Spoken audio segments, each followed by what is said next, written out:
If you hold properties in growth markets, you should be seriously considering Melbourne, but... And here we go. There's so much talk about the Melbourne property market right now, both good and bad. This episode, we're pushing aside the opinion of whether Melbourne's hot or not, jumping into the real question that matters. How to know whether Melbourne's right or wrong for your portfolio. It's an economic powerhouse. Don't just base investing on today's yield. I want people to focus on having a long-term view as well. Dawn Fouhy, property investor and founder of Future Proof Buyers Agency, gives us a bird's eye view as to what's happening in the Melbourne market right now from more of an individual's perspective. Melbourne is so undervalued in comparison now to your Adelaides, Brisbanes and Perth. In July, 39% of sales in Melbourne in that month were investors leaving the market. There's a market of 28. You should be really looking close to Emphasising why you should be following the facts and not the crowd, and make the decision that's right for you and your portfolio. Investing anywhere, we have to focus on things that we can control. Is it going to boom? When is it going to boom? If you're investing in Melbourne now.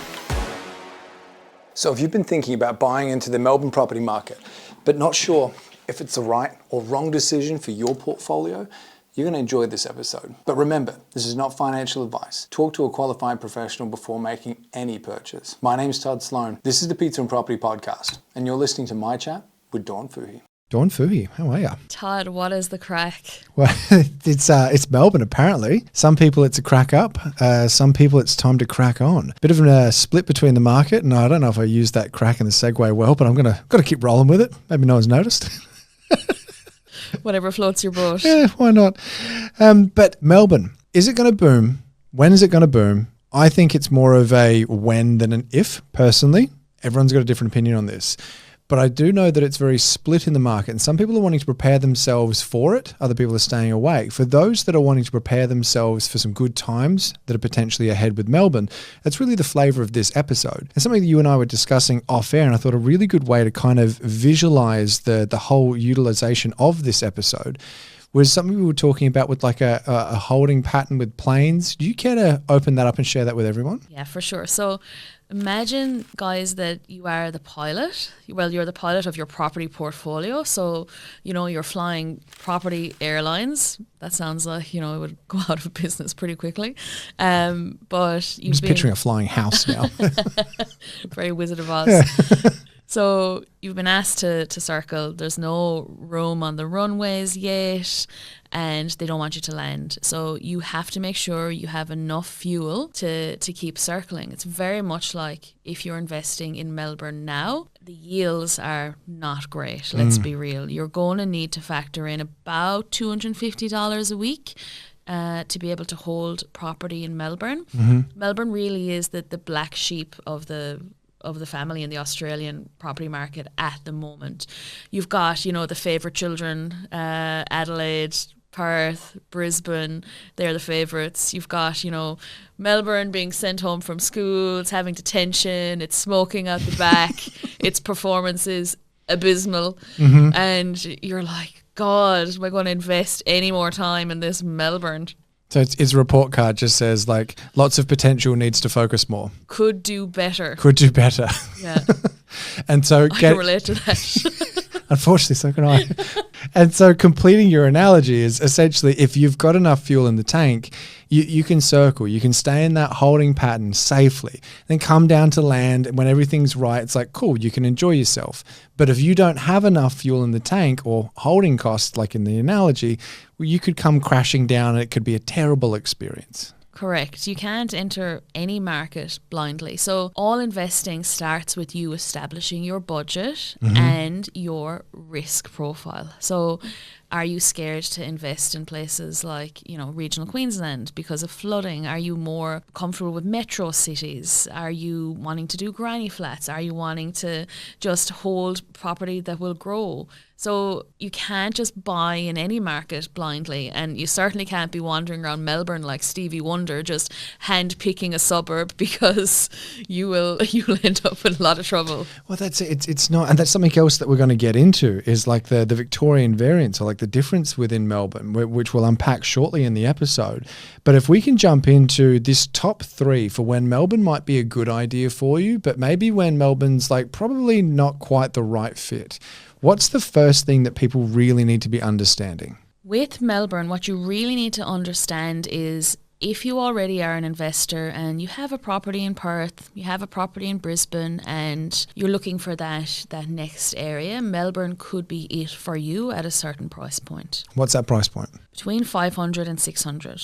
And why? Because you want to invest at the affordable end of the market in Melbourne, because the yields get more shocking as you increase in how much you're spending there. So what kind of a yield could someone expect if they are more around that kind of 500-600 mark? Around 3.8 to 4% today. But again, let's get in a helicopter now, not in a plane. I want people to focus on having a long-term view as well. You want to have that 10,000 foot view. So you want to know that at some point, interest rates will drop, rents will rise, and a whole other host of things. Like, don't just base investing on today's yield. Okay, so first things first, people want to be looking at a budget. So if someone's got a budget of 500,000 to 600,000, they're probably going to be pretty good. Let's take that from both viewpoints though. So if someone's got a budget, maybe they're a younger investor or they're starting out and they've only got a budget of like sort of 300,000-400,000. I mean, it's going to be tough no matter where you're going at the moment, but you're saying probably stay away. Correct. Yeah. Melbourne isn't really for people with that budget. However, there is some opportunities in regional Victoria, but given the market conditions now, if you had 300 or 400 to get you growth now, you're better off in regional Queensland. Okay. To be honest. And this is exactly why I thought this episode would be incredibly helpful for a lot of people. Yeah. Because it's not just about, okay, Melbourne done, how do I do it? It's like is it actually the right fit? So straight away, if you're in that camp, it's probably not going to be the right fit. But let's say we're in camp number one here. I don't know why we're camping now, but we're in scenario number one. We've got the budget of 500,000 to 600,000. Now, yield was the next cab off the rank. Well, talk to me more about the yield play. Investing anywhere, we have to focus on things that we can control. So you can control the, location you buy in. I think with Melbourne, there's so much, tinfoil hat, town criers screaming about land tax and, Dan Andrews. And yes, Melbourne has a huge COVID hangover. Like, no amount of Baraka can try and revive the state from the hangover. We've been the most locked down place in the country. We're just like little moles crawling out of the ground now. There's only a glimmer of light we're seeing. So, I've lived in Melbourne for 15 years and, I still live there. They keep us chained there. Like a mole person. Like a little Melbourne mole people. I feel like you can get away with saying that as a Melburnian. God, it's not that bad. Melbourne's lovely.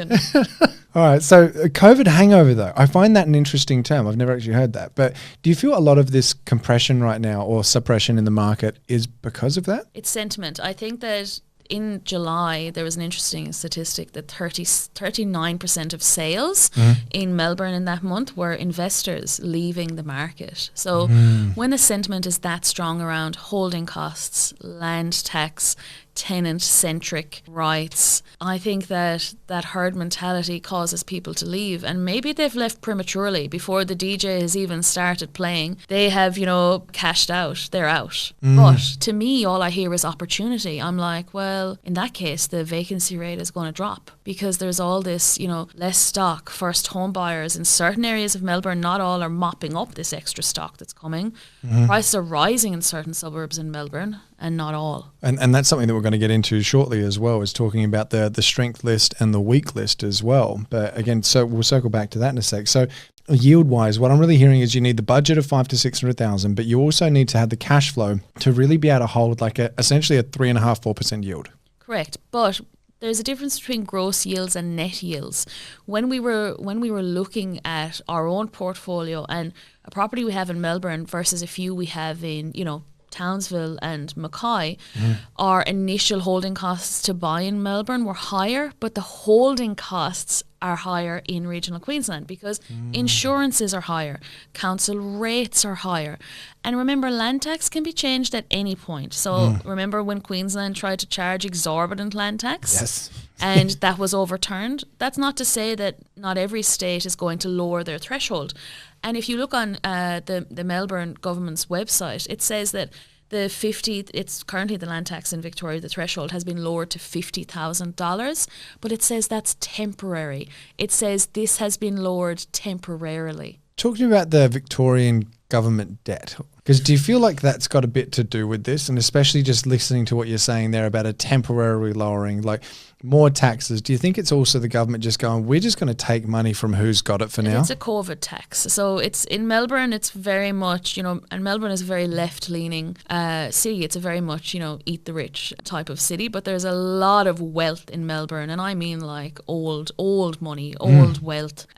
Suburbs where houses are, $5, $6, $10 million. So there's a real contrast in Melbourne. But Victorian government state debt sits at about $250 billion. Yeah, it's a few. It's just, there's a few IOUs there. Yeah, but just a couple. At the same time, it hasn't slowed them down. So, it's an economic powerhouse. You're talking about serious infrastructure projects that are happening. And the thing that always comes back to it for me is that huge rail loop, which has got like I can't remember, I really should find out the actual completion date, but it's like 2050 or 2060 or something insane. Correct. That's the suburban rail loop, and they're creating all of these like cities within cities, and it's really important when you're looking at areas to buy investments. So areas like Epping, Clayton, Sunshine, all of these areas will become their own cities within the city of Melbourne. And the whole push with that is they're going to change the density laws. So even around an area like Cheltenham, they're going to change it from low density to medium density to high density. So you're going to see a lot more infill development and supply within certain regions. What's our last checkpoint? I don't think I've actually named them yet, but I'm calling them checks now. So our first is budget. Yep. Our second is yield, being able to have the cash flow for it. But like you said, really being mindful of essentially gross yield, net yield, because there is a huge difference with the rest of your holding costs. Correct. What's the last one? The difference between land supply and development approvals. So Melbourne is very unique compared to Sydney. So Sydney, is set by the ocean. You've got mountains, and the same as the Gold Coast, there's only certain areas where you can build. In Melbourne, it's a blessing and a curse that it has so much developable land supply and greenfield estates. So you have to be really careful buying in Melbourne of what the building approvals are, because supply is the enemy of capital growth. So this is really where it comes back to, if you're looking to buy in Melbourne, it's not a tar it with the entire the same brush. Tar it with the same brush, you know what I mean? It's not about just buying anywhere. There is certain pockets that are going to really outperform others because of building approvals. That's what I'm hearing? Correct. So you really just want to focus on areas that you're seeing, especially when you're this early in a market where some suburbs are still dropping in value. Melbourne is relatively flat. So you don't want to come in where you're come from a hot market in Townsville and Perth and be offering overs and coming in with your guns blazing, offering, like 100k above the advertised price. Like, take a breath. There's lots of stock on market to, look at. There is still a bit of vendor discounting. You can, it's on your terms. It really is a buyer's market in Melbourne. So, take a breath, take your time, don't go in offering well above the asking price. Really index your comparables and just take it easy. Bianca and I were there a couple of weeks ago, went to an auction, a whole bunch of different opens. I think there was 2 people at most opens, including us. and we went to an auction, literally no one bid. Well, I hadn't seen that in such a long time. It's such a contrast that then you go to an auction in Adelaide. We went to one just the week before, just down the road from home, and there was like 15 bidders. It went way above reserve. And you think, well, this has gone back to like different markets, because pre-COVID, this was normal real estate. The entire country didn't boom in unison. And we're starting to see that now with the contrast in Melbourne. And if you're walking into Melbourne with more of an Adelaide Perth mindset, like you're saying, offering overs, like bidding the roof, like it's not necessary, because it's a completely different market. It's not necessary at all. And, Melbourne is so undervalued in comparison now to your Adelaides, Brisbanes and Perths. And people forget that Melbourne was voted, I think, the 4th most livable city in the world, above Sydney. Yeah. I'd believe that. Except, in winter. And, I'm guilty of this as well. Every winter I'm like, I'm moving to Queensland. But then every summer, like, Melbourne is just the best. You see the council rates and it keeps you back here. Well, yeah, of course. So as far as Melbourne's concerned, then, we're looking at it from a budget perspective, a yield and building approvals. Those are like your kind of 3 main high-level checkpoints that if you can't afford to get in that 500 to 600 range, you can't afford to hold something that is potentially going to be negatively geared by a few $100s a week, or you can only buy in an area that's got a whole lot of greenfields, that's got a lot of building approvals attached to this. well then Melbourne's probably not for you. Correct. You have to have a very strategic approach with investing in Melbourne, and some areas might have a higher vacancy rate at the moment. So, can you afford 4 weeks of vacancy while you're waiting for your tenant? But remember, that's today. So it's not going to be like that forever. And also in Melbourne, because I think a lot of people as well, when they're investing, get this thing where they want to be close to the city. In Melbourne, it's not uncommon for us to commute 1 hour each way. The transport system is really good in Melbourne. You hop on a train from anywhere, down from, Frankston all the way up along. You can be in the city in 45 minutes, and it's great. That's common for us. And this is the thing that I really wanted to unpack as well. The cultural difference between like people living in Melbourne, whereas like people living in Adelaide, Brisbane, Sydney, like it is still a different mindset. Whilst we're all Aussies, there are still variations that I think are really important to be taken into account when you're actually selecting property type, location, like you're saying. What are some high-level Victorian variances that you know as a Victorian? I can talk to the fact that a lot of first home buyers buy townhouses, or they may start off buying units and then their home that they raise their kids in is a townhouse. So not many people own a house on land as they may do in other cities. The only areas I can think of that are really good value that still have a house on land are areas like your Frankston North, Seaford pockets. That area actually reminds me a lot, bit of a higher price point, but of kind of a Rockingham LGA in Perth. Okay, what makes you say that? It reminds me a lot of that because of the lifestyle factor, the proximity to the water. You've got Frankston South, which actually has a typical value of 1.4 million. You've got Frankston North, typical value of 600,000. Geez, that's a gap. And then you've got Seaford, typical value of 800. So what I'm seeing on the ground there is I'm seeing a lot of people priced out of areas like Langwarrin, Frankston South, first home buyers buying in Frankston North. First home buyers buying are often the first signs of an area changing and prices rising. It's almost like the start of, it's not always gentrification, but a little bit of that gentrification wheel spinning. Correct. And I think it comes down to affordability. So with the way interest rates are at the moment, that's all people can afford. But I feel that once it's not a matter of, if interest rates drop, it's when. And I think when that does happen in Melbourne and the sentiment improves, Melbourne generally will grow very quickly. People will spend what the banks give them. And I think you'll see Melbourne off and running, and you'll wish that you were 5 minutes early to that market and not 15 minutes late, because it's very easy to see in Melbourne a house close to the beach shouldn't be $600,000. It should be 8, 9, 950, and that could happen very quickly. I was talking with an agent in Adelaide just the other day that Christie's Beach, which is probably the Frankston equivalent, block of land, just land sold for $1 million. Like that doesn't make any sense for it to be more expensive in Adelaide. No. And Melbourne is great insofar as, and I'm not working for the Tourism Board of Melbourne, but but here's a plug. We have a 4-year-old, and it has amazing education, schools, sports, arts. I mean, I could go on. Coffee, cafes. Melbourne is amazing. What's this candy shop where you can be the claw? Have you seen that? I've seen that. I've seen that online. I saw that on TikTok the other day. I'm like, I'm too curious. I need to try that next time. Well, we need to get you down to Melbourne and get you in the claw. Oh, 100%. Yeah. Anyway, that's a photo upcoming soon.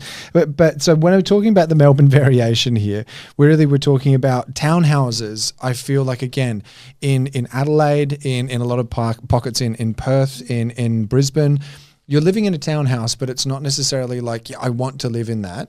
It's more of I guess I'll take the townhouse for now. I can only afford the townhouse. Whereas in Melbourne, I feel like what you're saying is, no, townhouse living is almost preferred. It's something that's very common. Well, it's affordable. So if you want to live in,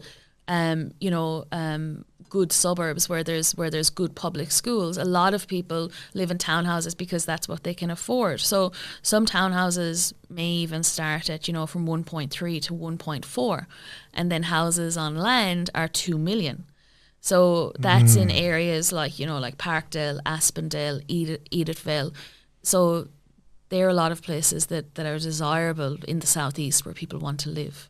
And with townhouses, you still have really good proximity to, you know, football ovals and parks, and that's quite common for people not to care they don't have a backyard, because everyone just brings their kids to parks and footy ovals. It's kind of like more of a global city feel, like 100%. Yeah, like you look at people living in New York, and you've got Central Park like a couple of blocks away. You're good. You don't need the backyard. No, there's lots of like duplexes, triplexes. I'm seeing more and more developments going up, which is often a sign, you know, that the market has flatlined. So they, you know, because a developer, especially seasoned ones, aren't just going to throw their money away. If they're developing now, they're obviously planning, you know, in their feasibilities to make a profit in the next 18 months. So what's another Melbourne point of difference that people really need to be aware of? I think there's a lot of false narrative around everyone's leaving Melbourne and moving to Queensland, but Metro Melbourne has a population of 5.3 million people. And it's actually increased by 1.5% since 2023. They're predicting, I think it was 2035 or 2040, that Melbourne's population will overtake Sydney's. I thought it already did, or was that when they like reshuffled one of the LGAs or something? They brought the city of Melton, so Melton LGA into that. So Right. Melbourne, when you talk about Greater Melbourne, you talk about anywhere from the Yarra Valley all the way down to the Mornington Peninsula. Yeah, okay. So Melbourne is huge. It's not like investing in, you know, somewhere like Perth or Adelaide. Like Melbourne is a massive city. I'm pretty sure we've only got like 1.5 million people in the entire state in South Australia. Yeah. So yeah, I wouldn't bet against Melbourne. Melbourne is an underdog, and if people are nervous about buying townhouses in Melbourne, I wouldn't be. I'm seeing townhouses that are selling for $500,000 that are renting for $450 to $480 a week, 15 kilometres from the city. Yeah, this is exactly what I'm talking about. And so a townhouse is normally not on like high on the list when you're an investor, because you're looking at it going, where's my X factor? How am I adding value? What am I doing to this? You're getting some good depreciation out of it depending on its age.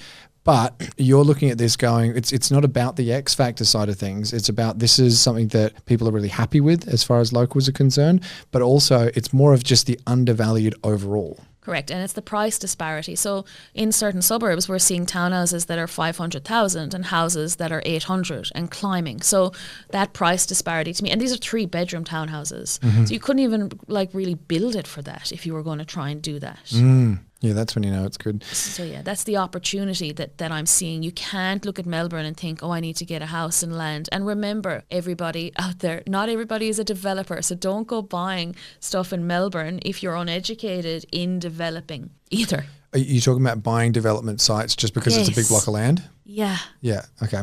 There's a big difference between developable and profitable land and just Correct. land. And the council... Oh my God, the council laws in Melbourne are a punish. So if you're buying a block of land and if there's a tree on it, that tree will be protected. So any sort of established tree, you know, you might have someone chaining themselves to it. No, I'm joking. But there's certain council laws where you just can't cut down those trees. So what else do people need to consider? If you're talking about the transport side of things, people like obviously aren't too fussed with commuting as much, but there's still a preference of living a little bit closer when the affordability is there, hence why the townhouses can be a lot more popular. Is there anything else people really need to consider? I think that people need to be aware, because there is affordable housing in Melbourne in these greenfield estates. I think that's why the rental yield is affected, because there's so many different types of homes for people to rent. So you've got apartments, units, townhouses. Please don't go buying an apartment in Docklands. Anything that I've looked at with those apartments, they have gone backwards over the last 10 years. There's a lot of them vacant. You know, not all apartments are equal. You know, you could buy an apartment in Sydney, in Coogee, and it's going to do really well. That's not going to be the case in Melbourne. Yeah, it's not that all apartments are bad, but some are very bad. Yes. So yeah, don't be buying apartments in Docklands, please. Okay. Would you say the same about the city and South Bank? Yeah, like it's just not for me. It's really windy there as well.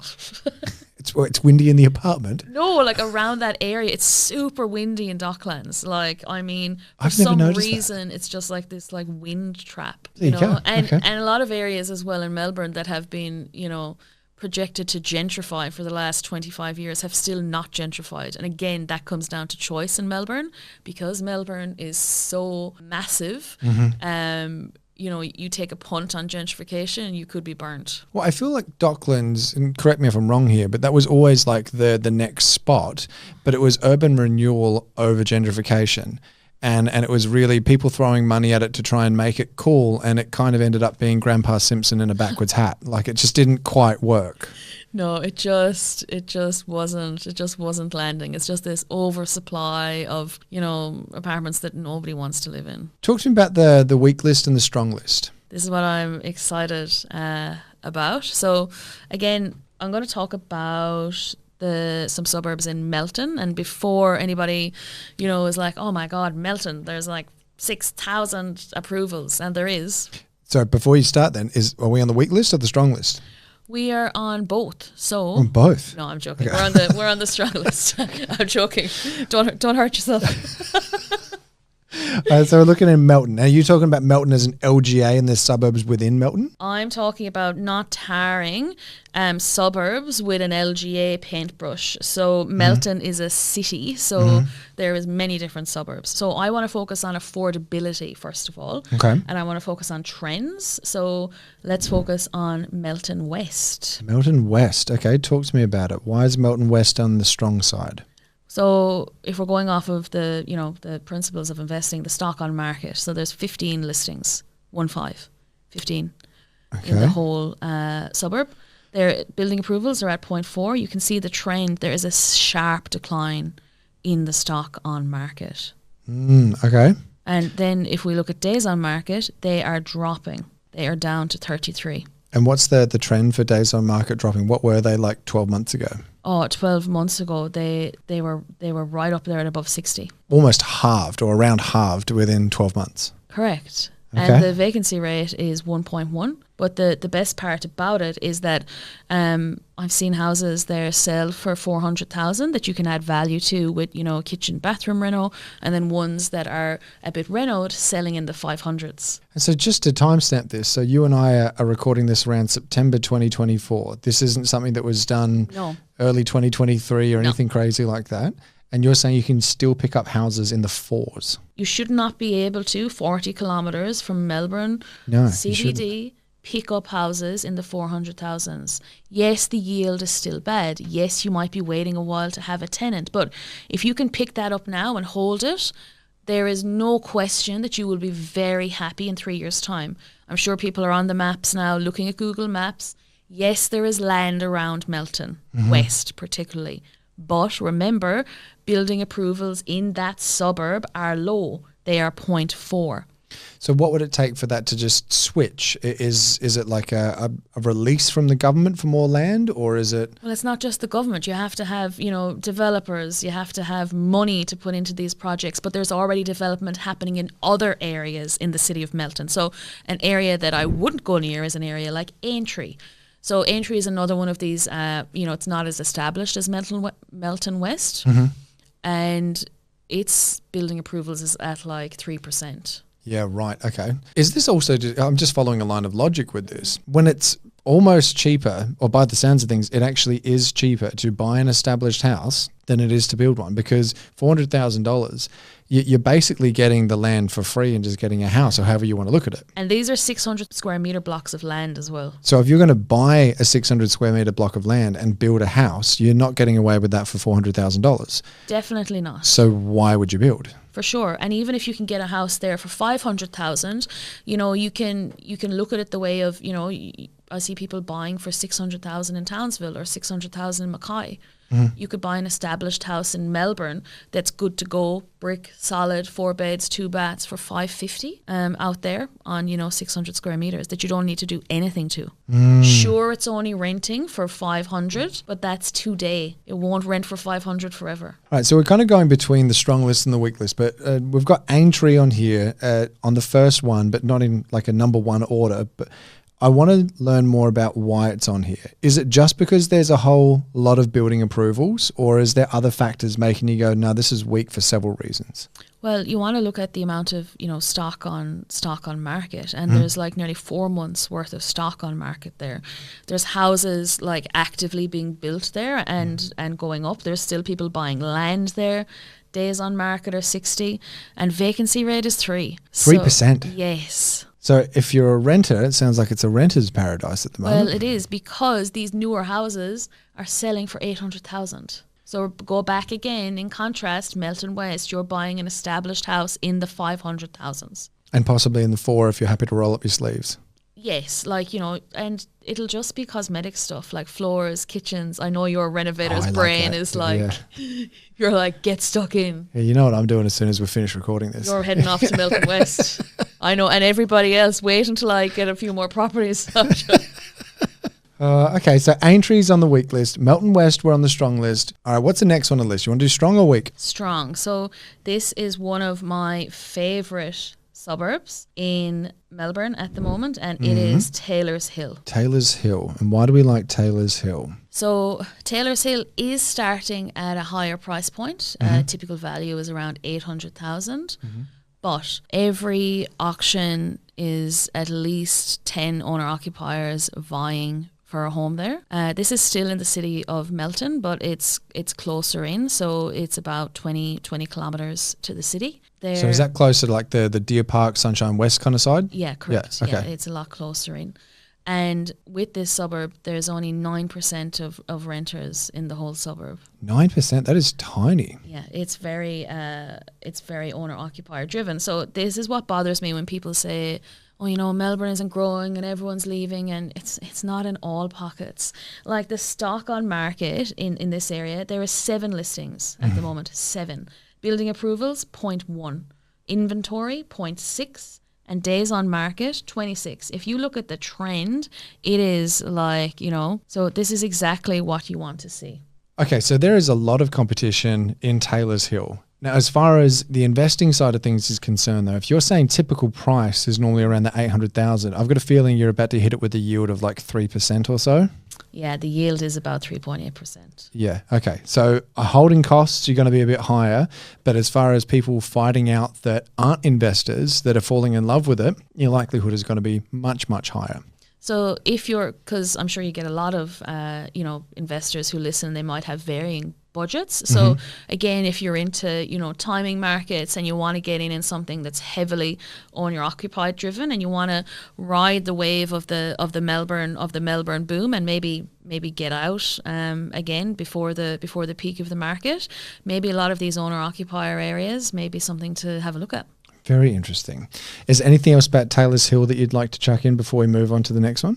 No, it's just there's probably going to be more competition at the auctions. But if you're a first home buyer, yeah, it's awesome. There'll be a few more people rocking up now. I think so. All right, so what's the next one on our week list? So the week list is Broadmeadows. So this might shock a lot of people because I'm hearing, again, it's all this, herd mentality. People are like, oh, Broadmeadows must be good. It's so cheap. But I can tell you from living in Melbourne, the, stigma of Broadmeadows is tough to shake from a socioeconomic point of view, firstly. Okay.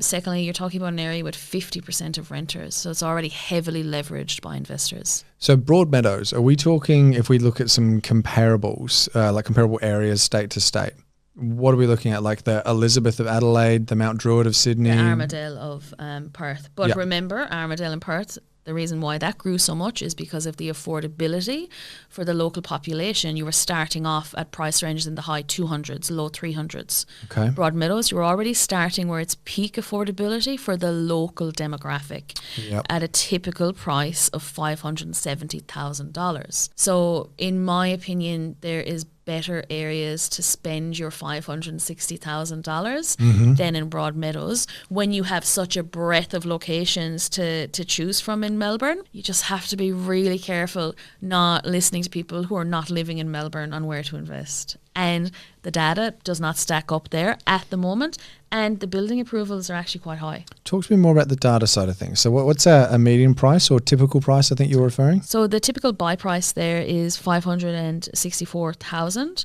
So and your yield is 3.9%. Again, the yields in Melbourne are, they're not great. They're not great.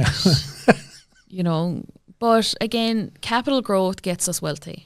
Right? Not yield. But I get that if you can get capital growth and better cash flow in other places, you would invest there. But just don't be put off by, land tax or governments, because there are things that can change. You can't control that. especially when the government does change.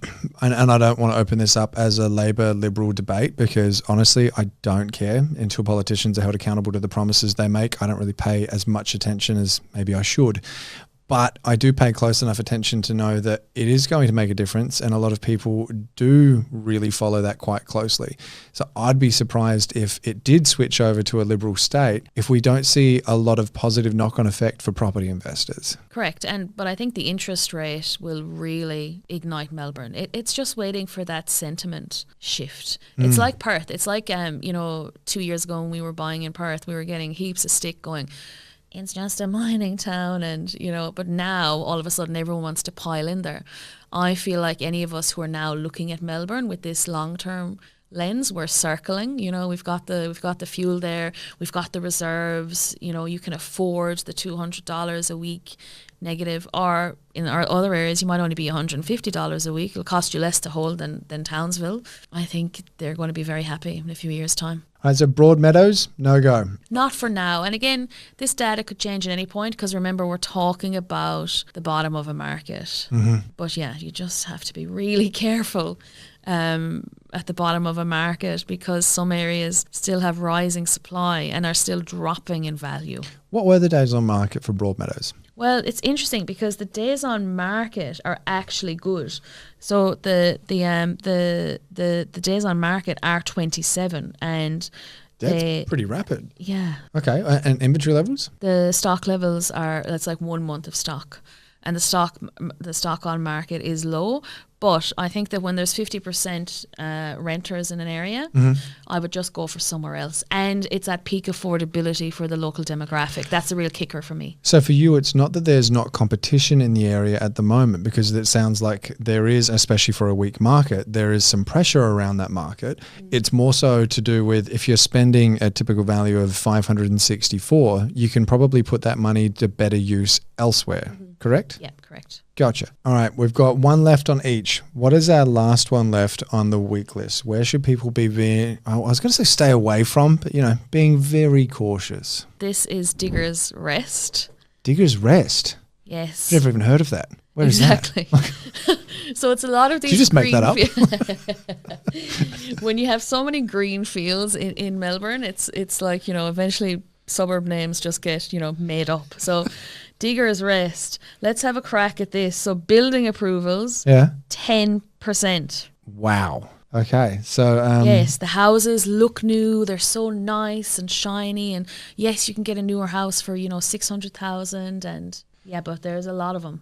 So on the surface, looks good. Nice new Great. shiny house, Cheap. 600 grand. How far away are we talking from Melbourne City? 34 kilometres, Bargain. Okay. Nice, lovely. Must be good, right? All right. Tell me more. Depreciation, tax benefits, Todd. I feel like we're selling it now. Oh, yeah, but that's the problem. People are selling it. Have you seen the glossy brochure? Oh, this is it. Days on market, 50, 3 Days on months, market of 3 50. months of inventory, vacancy rate 3%. Okay, it's the 3%. This is where people are going to go wrong. So people who like new things think, new will grow. I mean, that's so cheap for Melbourne, right? 670,000, newish house. Please don't do it. So there's a 3% vacancy rate. Days on market already 50%, but 10% building approvals. Yeah, today. Okay. There's more coming up out of the ground there. They're like bloody Cabbage Patch dolls. I think they made in a factory in China, but still. Pick a house, any house. Well, you never know. All right, now to end this on something positive, as we come to the end of this list, this isn't the end of the episode itself though, because I still want to discuss with you these 3 top metrics to actually watch, to track if it's time to actually jump into Melbourne or not, because I know there's going to be a lot of people going, I hear you, but I'm still not sure. It still might be too soon. So we'll get into those in just a second. But what's the last one on the strong list for you, Dawn? So the last one on the strong list for me is a suburb called Frankston North. Frankston North. And why Frankston North? So Frankston North for me. So Frankston South, it's bordering, Frankston North.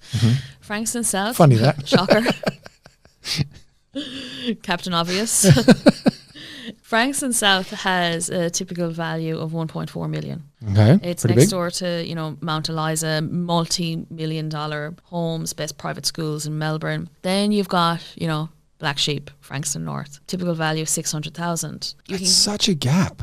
Like, does the demographic? Yes, Yeah. socioeconomic wise, it's like grim. Okay, it's like proper, like you cross over the tracks and then all of a sudden It's just, it's getting better. And what I'm really liking there in the green shoots is that there's a lot of first home buyer activity because of the affordability.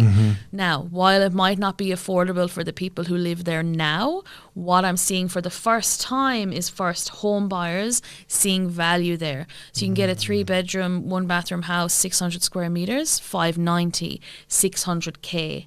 Surrounded by suburbs that are more expensive. And also what I've noticed from driving around there as well is there's no duplexes.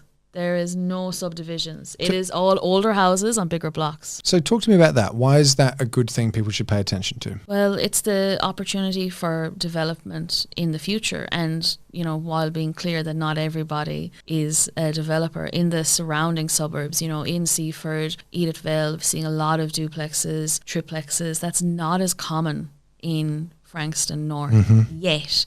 What's really important in Frankston North is stock on market is really taking a nosedive. Building approvals are at 0.2. 0.2. Inventory is 0.7. Days on market, 28. Okay, so things are tightly held and it's trending that way as well? Correct. It is. The trend is there. And the vacancy rate is 0.9. So I've kept this one for last because this is one of my favourites. It's a suburb that I drive around a lot. Personally, love the contrast between next door, 1.4 to 600,000. You look at that and you're like, and totally understand why. You've already explained that. It's not like they're exactly the same suburb and there's just this boom that's going to happen tomorrow. Socioeconomic wise. Yeah, but to me, that feels like that's a shift that's going to. Like, I remember my dad telling me that St Kilda, back in the 80s, you didn't go there unless you wanted drugs or hookers. Like, that was a filthy hole. Correct. Like, now, St Kilda's beautiful. Love going Irish down there. backpackers. Yeah. We're like little sea monkeys there.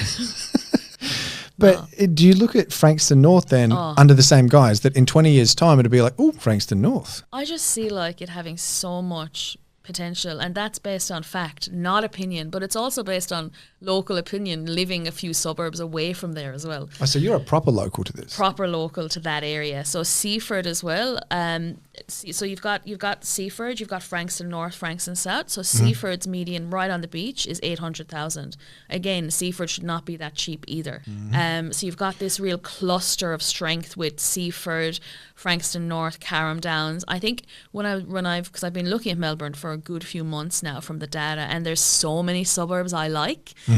That's the problem. When you said right on the beach, you're not talking Esplanade, surely? Oh, yeah. Like Seaford is like, and, again, it may have a lower socioeconomic stigma, but it just reminds me of all those parts in Adelaide that really had their massive run. You and I got to talk about that later. That sounds very interesting. Okay. As far as our weak list, we're talking Aintree, we're talking Broadmeadows, we're talking Diggers Rest. As far as our strong list, we're talking Melton West, we're talking Taylor's Hill, and we're talking Frankston North. Okay, all for similar kinds of reasons, basically looking at pretty decent entry points, really tight days on market, really tight stock, better yields, but not always. Taylor's Hill was certainly a bit of a trickier one to hold. But then in the contrast, Aintree, Broadmeadows, Diggers West, we're looking at a lot more building approvals, or we're looking at a lot higher investor rates. Correct. Moving towards the pointy end of things. The metrics to really measure. If someone's like, all right, I'm not completely convinced, but I'll look. I'm open to it. What are they going to start tracking, Dawn? What can they keep their eyes on data-wise? So data-wise, you really need to see those days on market. So I'm already days on market of 28 is like you should be like really looking closely at Frankston North.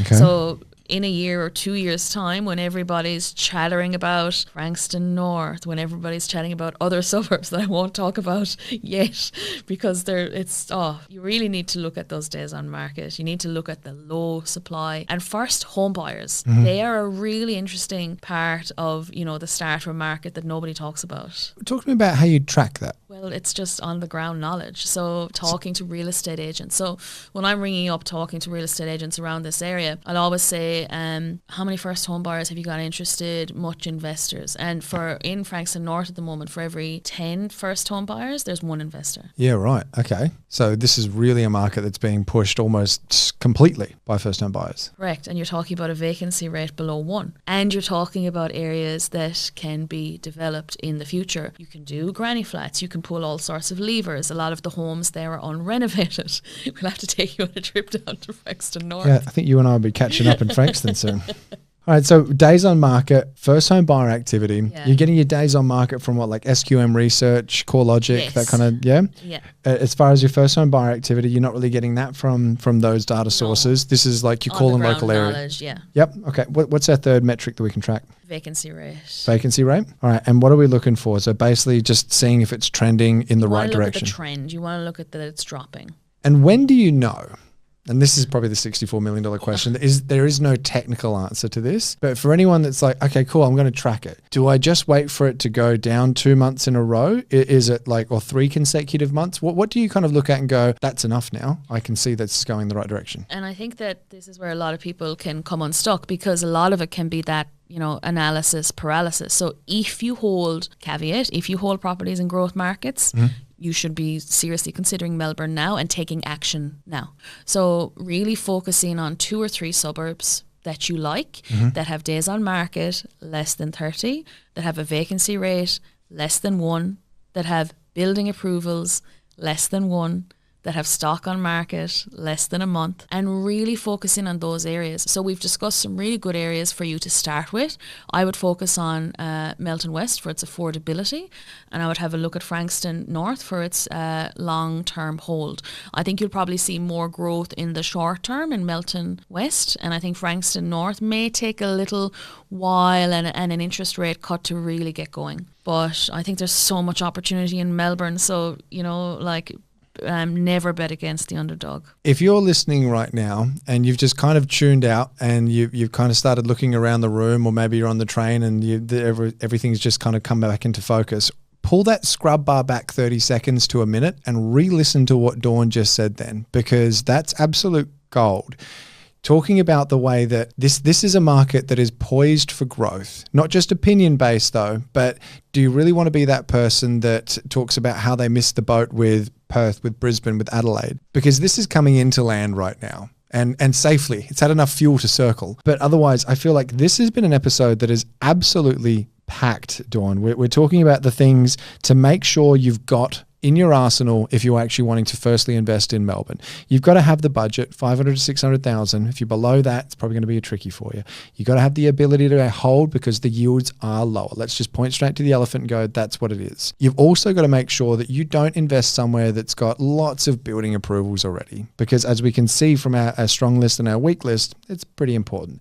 As far as the real Melburnian difference, my accent is going to sound like warped. Melburnian. Was that Aussie then? Oh, I don't know. Melburnian.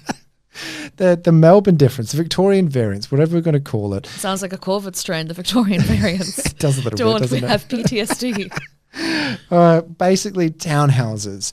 Yes, so much opportunity there. More popular than maybe in other states. Don't write it off. Understand that the travel time side of things as well, it's not quite the same if you're taking the public transport system into account. It's kind of like in London and being near the tube, that sort of thing. Our strong list, our weak list. We're talking Melton West, Taylors Hill, Frankston North on all the areas that are strong. As far as tracking everything, you want to watch your days on market. First home buyers, have your ear to the ground. Get that information from real estate agents. You're not finding that on CoreLogic. And also your vacancy rates. I want to finish this up with an action step.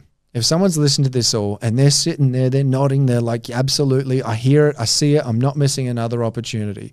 What's something that they can just pull out the headphones now and put into action straight away, Dawn? don't get overwhelmed by all of the information that you've heard in this episode. Just try and digest it all, listen back to it again, because, you know, moving into a new market where nobody's really talking about it can be a lot scarier. It's always better to be 5 minutes early than 15 minutes late. You want to get that first 15% of growth. You want to be sitting in there while everyone else is piling in once other markets have become unaffordable. So have a chat to your broker. See if you can afford the lower yields. What are you willing to sacrifice now that when the interest rates do drop and the sentiment improves, that you'll be sitting there with, you know, hundreds of thousands of dollars in gain? Arguably, we've arrived at the most important question of the entire show. I've asked you once before. I'm about to ask you again. Dawn Fouhy, what is your favourite pizza? I don't like pizza. I'm joking. Do you know, I love a vegetarian pizza. You're not veg, though, are you? No. No. Yeah. Yeah, I just like it. Really? Well, sometimes the mystery meat kind of puts me off. I'm not a fan of mystery meat, Todd. Mystery meat? You're talking like the fake stuff? Yeah, don't really like the mystery meat. Yeah, no, okay. You know, is it ham? Is it not? It's like spam. It's something. Yeah. Are you getting this anywhere special, or is this something that you and Mel Probably like make at from some like, you know, boutique Melbourne restaurant, you know, because that's what we're all about. It's good food in Melbourne. Oh my God, the restaurants are sensational. Again, there's a lot of wealth in Melbourne. Like, you know, don't write it off. Yeah, but you got to watch out because they eat the rich over there. They do eat the rich. They do eat the rich, but they also rent expensive houses in Footscray while eating the rich. Dawn Fouhy, I'm hungry. You and I have skipped lunch today anyway, so we should go and grab a bite to eat. I don't know if it's pizza time or not, but either way, thank you so much for jumping on the show. This has been an episode I'm sure people are going to listen to a few times because there is a ton of top information on Melbourne. I really appreciate your time. Thank you, Todd.